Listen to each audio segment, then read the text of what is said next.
So there are two ways of having a job after being a scientist. You could either be in academia or you could be in industry. And I realized that industry just did not suit my personality at all. So I said, great, we shall join academia. And I think, I was very lucky that I find that in addition to doing research and being a scientist, I really enjoy teaching as well. So, yay.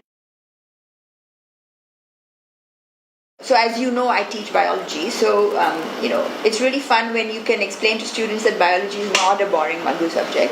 The other really good thing about teaching is that students are always asking strange questions. And so I actually really enjoy that because even I learn a lot. Yeah, so when this all started, so I should tell you that teaching biology to undergraduate students was not our department's idea at all. So we were resisting this as much as possible, and then Devankar said, "Do it." So we had no choice. So we said, "Okay, now we do it," and I think it's been great.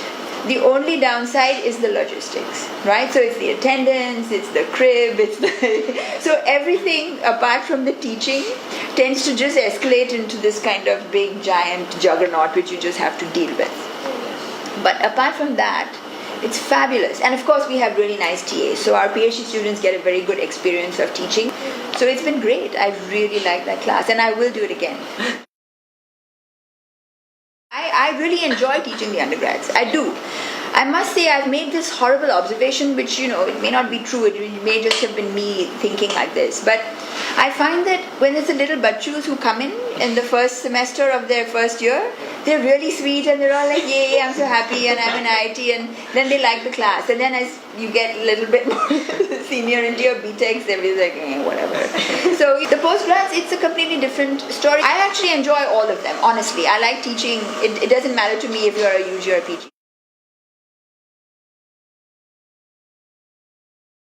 Okay, so let me tell you when it comes to students and teaching, sort of more of the academic thing of teaching first, and then I'll tell you what I feel about the research. I've sort of been very interested to see what kind of exams and what kind of evaluation techniques some of my friends are doing. So I was just reading this blog which is called Small Things Considered. It's about microbiology. And in that, so this is actually run by the person who was the head of the department when I was doing my PhD a long time ago, and he's now almost 90 and he's still blogging away. Yay. So one of his blog item, one of his blogs, he says that he asked this question in an exam to the graduate students, not even the undergrads. So the question was, can you write a short one page on why all life on this planet is interconnected? That's it. That was the question. So they had the option of answering this question as part of their exam. He also says that they also have the option of writing for his blog and getting credit for it. So I thought all this was very interesting. She's smiling. But I feel that I can't do this in IIT. I have to come up with a question where there's an answer, because there's going to be a crib session, and then if I can't explain it properly, then they'll be all pissed off and yelling at me or whatever. Or they're like, I won't get branch change. In terms of doing research, there's just a bigger quantum of money in the US. There is much more money. So, and the other thing is that you can order things come much more easily. You can order something, it'll come within a day.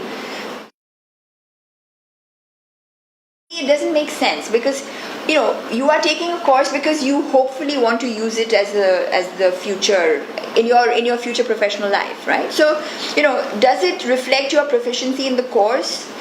I don't know. Does it reflect your proficiency in that area? I think not, really. So there was one comment about being some lily of the field, which made no sense to me at all. There's a lot of comments saying you're a nice teacher, you're a very good teacher. So that's nice, but if you hear that comment 100 times, then you're like, okay, whatever, right? It's not that exciting after the first 2 times.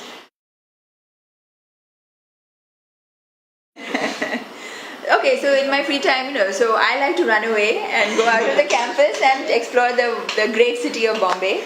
So, I sort of I go into South Bombay and I go to museums. I like art. I like to go to the galleries. It's good fun.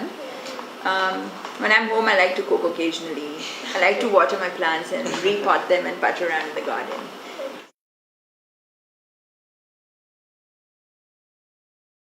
I think that an undergraduate education, like we were saying before, is to explore and to figure out what it is that you really like. And so this is probably the first chance for you, for an undergraduate who has come away from home for the first time and who has got a lot of options and a lot of opportunities to explore.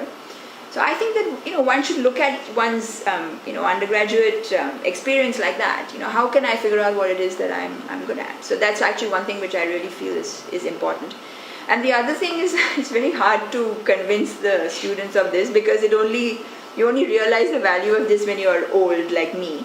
But it makes much more sense to put your efforts into doing things which you will be which improve you yourself. So rather than just worrying about the superficial stuff, it would be nice if we use this degree as a way of saying that I have changed in the last 4 years.